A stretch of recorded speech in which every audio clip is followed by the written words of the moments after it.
Good evening and welcome once again to Special Assignment. I'm Ashraf Garda. South Africa's fishing sector is in deep water. But while there's general consensus on this, debate rages over how to fix it. The government has drafted a small-scale fisheries policy which will be implemented before the end of the year. Tonight we investigate this policy and its implications. Hazel Friedman has the story. The vista surrounding the informal settlement of Imizamo Yetu in Hout Bay is breathtakingly beautiful. But in this house, the view is bleak. In 2004, Philip Sotomelo suffered a devastating stroke. Today, he cannot perform the most basic of bodily tasks. He was a small-scale fisherman. He was a healthy man and a good fisherman. Oh, he was a friendly man. He was friendly and humble. He was a family man. Today, his wife Nomathemba survives on a monthly grant of 1,200 rand. She is pinning her hopes on a small-scale fisheries policy that will enable her to fish and provide for her family.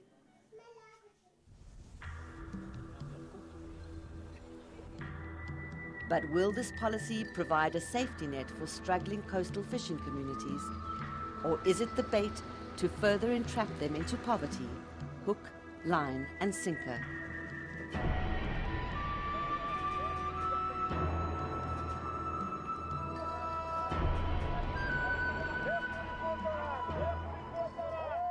It has been 18 volatile years of policies, protests, fishing forums and court actions.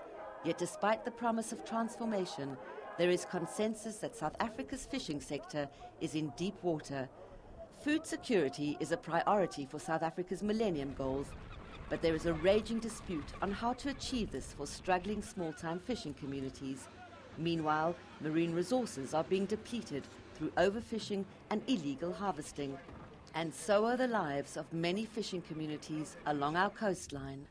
If you go into these communities now and you do an assessment of what had happened or the conditions of those communities pre-94 and now, it is disgusting to think that we're in a new dispensation for almost 20 years. Our people are going backward, they're not going forward. A lot of the damage that we are doing as a government and as a fishing or fisheries is irreversible. People got no respect for the sea. They got no. They don't think of the next person anymore or the next fisherman. Everybody's in it for themselves and how much they can get out. They don't mind who they're trading on, what they do and how they get it. But everybody's just looking for the cake. They want the cake out of it. The reality is that in our small-scale fishing communities, we have not been able to effectively harness the full market value of our fish. So, and probably just due to inefficiencies, poor access to markets, poor education, and a failure to understand market dynamics. It's a complex issue. In 2005, an equality court order forced the government to finalize a policy for thousands of small-scale fishers who had been sidelined by previous decisions to allocate marine resources mainly for commercial and recreational purposes. The idea and intention of the Department of Agriculture, Forestry and Fisheries is to have a small-scale fishing policy through the cabinet process at least before the third quarter of this year. Because we are quite aware of the deadlines for the long-term rights fishing allocation. NGO Masifundise has played a central role in drafting the policy. The organization has developed structures along the coast known as coastal links. The policy became necessary because the existing legislation, the Marine Living Resources Act, ignores the fact that small-scale fishing exists. The Act as it stands in its current form says that there's recreational fishers, there's commercial fishers and there's subsistence fishers. Small-scale or artisanal fishers is different from all of that. Until the policy was finalized, the government offered interim relief permits to approximately 1,000 fishers in the Western Cape to harvest certain species. It was supposed to last a year, but stretched into a 6-year season. In the interim relief, I can say we benefit and we don't benefit because we don't have some equipment, something like boats, to go and catch our fish. they hand over their permits. The permits are then harvested or utilized, fish harvested on their behalf. They are obliged to come to the beach or to the factory on landing so that they can sign off as puppets. And while it has provided a form of relief for some, it has also created a fishing frenzy. I think we sit with a completely dysfunctional monitoring and compliance regime. I don't think there can be any doubt about that. And that is manifesting itself now through uncontrolled poaching, illegal fishing. It's just going crazy out there. The interim relief sector is a racket. It's a money-making racket. In March this year, the Department of Agriculture, Forestry and Fisheries imposed an indefinite suspension on all rock lobster harvesting. This included those fishers who had complied with the conditions of their permits. Veteran small-scale fisher Pedro Garcia is outraged by the suspension.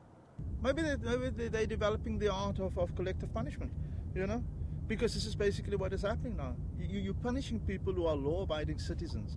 And what is the quickest way to turn somebody around? Is to accuse you of something, blame you for something, and you hadn't done it. So what does a small-scale fisheries policy propose? And how will it improve the lives of tens of thousands of small-scale fishers countrywide, given our limited resources? If you have to give everyone a quota, then we're going to say there isn't enough to give to all the fishers, because there's a limited amount of fish available. But if you change the system of allocation by not giving it to individuals, but by giving it to collective communities, and the communities then decide how they will manage that allocation, then the whole community can draw benefit from it, and not just an individual within that community. To date, the fisheries policy has allocated long-term individual quota rights. These will expire by 2013. The principle that the policy provides for is for the fishing right to be allocated to a collective. And once it's in the hands of that collective must be helped to put in place the right structures, the right internal arrangements, the right regulations, in order to make sure that it continues, that all benefit comes to the collective at all times, and not to an individual or to an outside player. But where does that leave small-scale fishers who still have individual quotas? Will they have to submit them to the collective? And if they do not submit, will they have to compete with the larger fishing companies for commercial rights? We firmly believe that they're part of the artisanal sector. They meet the criteria. They should be given the choice of coming to join us under this new policy regime if it comes in, or when it comes in, so that is the choice that they have. Should they not wish to come in, then they have the right to go further out into the deep. They can then apply for a commercial allocation, or for their allocation to be turned to commercial, and then they go out into the deeper waters and harvest there. Then they become competitive with the big companies. If that's what they choose to do, then that's what they have to do. What man in his right sense is going to volunteer his income, into a cooperative system, where he now earns maybe, this is about, I'm going to say 10,000 rand a month. He puts everything, his boat, everything he puts into a cooperative, and he walks away with 2,000 rand a month now because he's got 30 people in the cooperative. It doesn't make sense. If people do not understand what they're letting themselves in for, okay, they are going to get themselves conned out of it. To implement something like that now again, and we know our people are not ready for cooperatives, it's a recipe for disaster. Coming up, those who forget history are doomed to repeat it.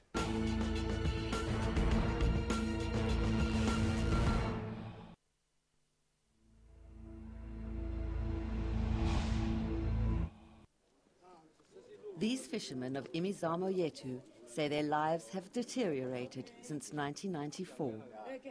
Things are changing, and when they are changing, the people getting hungry. We are struggling with boats at Hout Bay, because when the people got boats here, they just want to catch our crawfish, and when they finish catch our crawfish, they have nothing to do with us. Today they are meeting to discuss their worthless shares in so-called co-ops that were in fact black economic empowerment scams. There's BEEs. They use the people's name to need some more quotas and everything. And after that, those names are just used. And those people doesn't benefit. They took people who are not even belong to the industry to be the window curtains for them. Then those people look, where are they today? They are staying in the suburbs. They are no more staying in a shack, but they are actually they were elected to represent the people. So PEE never work for the benefit of the fishers along the length of the coastal communities. In 1997, a group of politically connected individuals told the fishing communities of Imizamo-Yethu, Hamburg and the West Coast that if they formed a co-op and submitted their individual fishing quotas, they would be guaranteed of millions of rands, skills development and community upliftment. 3,000 signed up to become members of the South African Commercial Fishermen's Corporation. This secured the SACFC fishing quotas worth hundreds of millions of rands from the department. Fisherman Philip Sotomela was one of the shareholders. He has big dreams. Maybe also they should be rich in his dreams today, having their own staff of working. But senior officials at SACFC and its holding company simply sold the quotas obtained in the name of the poor to the old fishing giants. They used the cash flow to pay themselves massive executive salaries and perks. The so-called shareholders and some directors received a pittance due to the complex legal agreements that effectively defrauded them out of their dividends. There was a time they got 400 and there's a time they got 300. What I remember, the last money was 180. We was catching for 2 rand a kilo. When you coming back at sea, you tired. You doesn't exist. Look like you can. But what you can do? You have to go on. South African history is replete with examples of cooperative or community-based structures where the community is absolutely exploited, where they see no benefit and a few make a huge sum of money. And the best example, the most tragic example, was that of the South African Commercial Fishers Corporation, SACFC. Veteran fisher, activist and ex-poacher Andy Johnston has been at the forefront of drafting the small-scale fisheries policy. He was also one of the founders of the SACFC. I was naive. I didn't know how cooperative worked. The people who came into it were the academics and lawyers. When they came into it and set it up, they were corrupt. In fact, they short-circuited the whole idea. It was a scam from the beginning. Some Hout Bay fishers, like former director Aubrey Adams, took the SACFC and its holding company to court. The department revoked the company's quotas. We did the application and we decided as Hout Bay, we want them to revoke that allocations. What did the allocation amount to? How much? 300 tons of hake and 85 tons of crayfish, of which they had squid permits also, and they had abalone. There was 600,000 rand in SACFH, and SACFC was 350,000 rand for the shareholders. Then in 2007, an inquiry into the SACFC was conducted by the Companies and Intellectual Property Registration Office. It recommended criminal prosecution against the company's CEOs. But has anything been done to bring the culprits to book? The answer is obviously no. Why? But the department is currently considering various options to ensure that justice is done to those who were exploited. And adding insult to injury, every day the shareholders see their former assets at Hout Bay Harbour, 3 boats purchased for the now defunct co-op. This is our boats. We want our boats back. The government just give back the allocation. He was putting in a reserve for Hout Bay and the West Coast people. Then a lot of people will come back and work. Grey cottages in Hout Bay, Cork Bay Harbour lights, yet more examples of cunning shareholder fronting, thinly veiled as community empowerment ventures. If you have an entity, a cooperative or corporation with 40 members, you can easily use them as fronts, and that is the lessons we learned with the SACFC example, the Cork Bay, Harbour Light example, and the classic example, as you say, with Grey Cottages, where the ANC facilitated the disposal of quotas that belonged to 180 shareholders and gave it to one cadre. It requires the correct institutional arrangements being put in place by government, both within government, it currently doesn't exist, and within the community structures. So capacity must be built on both sides. And I appreciate the fact that people had bad experiences with co-ops before, but you can't throw out the baby with the bathwater here. So are co-ops the way of the future, or poverty traps? We find some answers after this.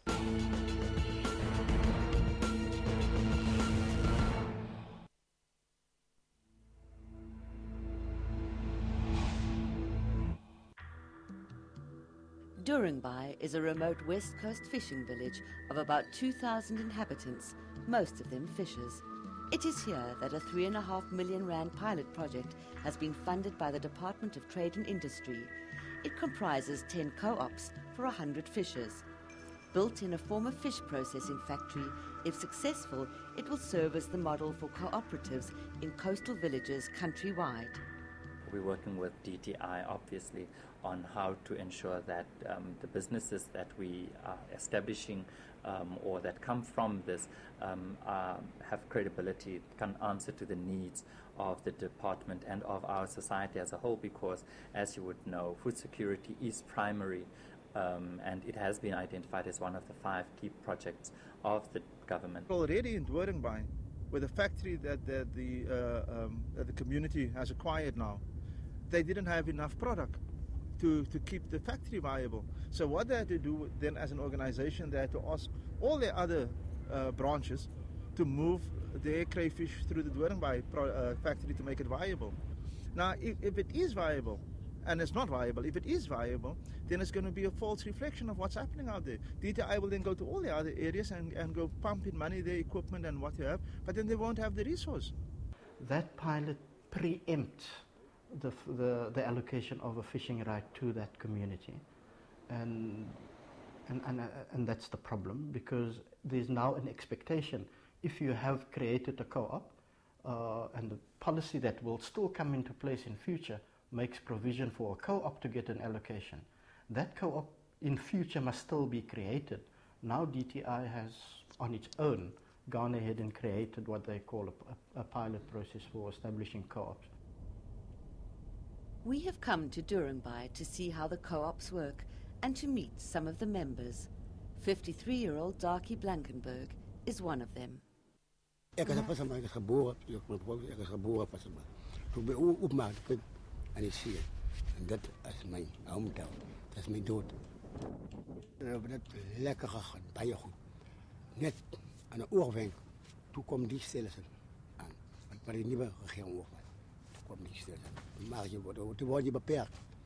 Je moet permanent, je moet simpel vastpakken, je moet dat doen en je moet dat doen.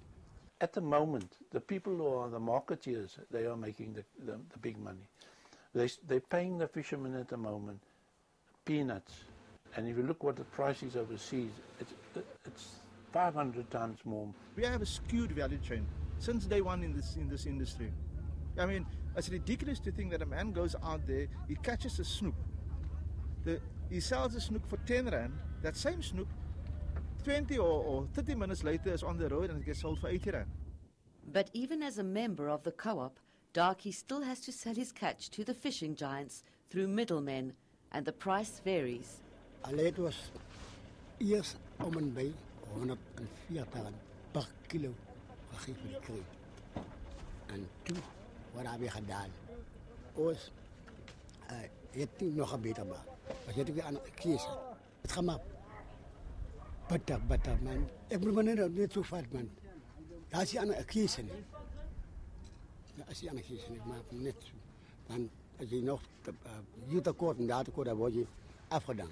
Gaan je slim. Verzet. Each of the 10 co-ops is managed by a chairperson, treasurer and secretary, and all the members are directors. It is currently in the primary phase, setting up the infrastructure. The secondary phase will involve skills training and development. But are management and monitoring structures in place yet? And will it be economically sustainable for the community? While its leaders are not short on visions for community development, they are slightly undersized in the specifics.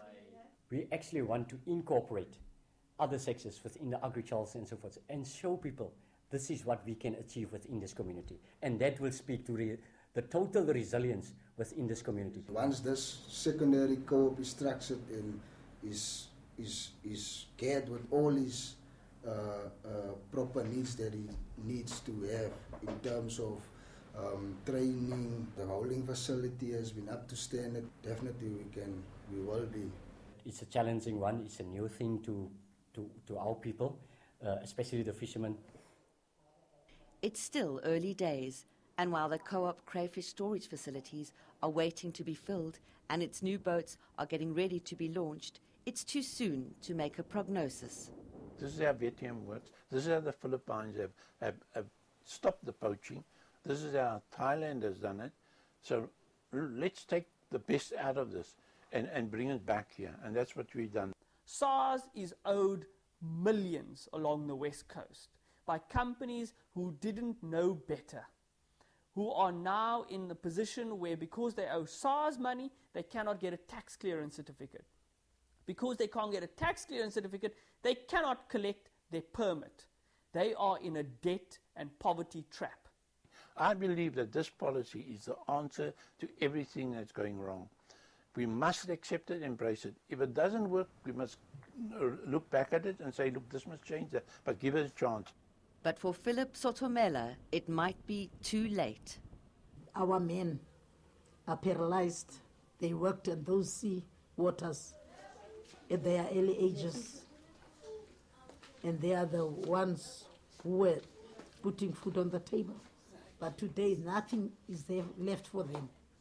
We need government intervention here, not government interference, government intervention, okay? We need to go out to our people and say what is needed here for now. Let us address that issues now. Let us put bread on the table now. Let us not become a handout state. But we know there are serious issues that needs to be addressed. If we don't take care of our resources, the resources are not going to take care of us. It's as simple as that. In the words of Ellen Johnson Sirleaf, the president of Liberia, Africa isn't poor, it's poorly managed.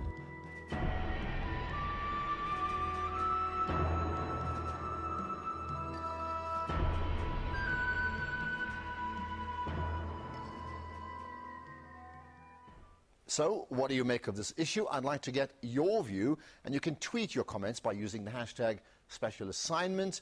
You can also Facebook or email us. And just after 2 p.m. on Friday, I'll take your calls on my SAFM radio show.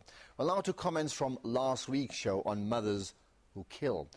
Shahida Davids tweeted, postpartum depression is a serious issue, not to be deserving to be hidden in shame any longer. And on Facebook, Angela Almeida wrote, there is nothing in this world that justifies the killing of children. How can a mother look into the eyes of a child that trusts her and loves her implicitly and ends that child's life? Well, that's it from me. Join us again next week when we point out the issues that matter.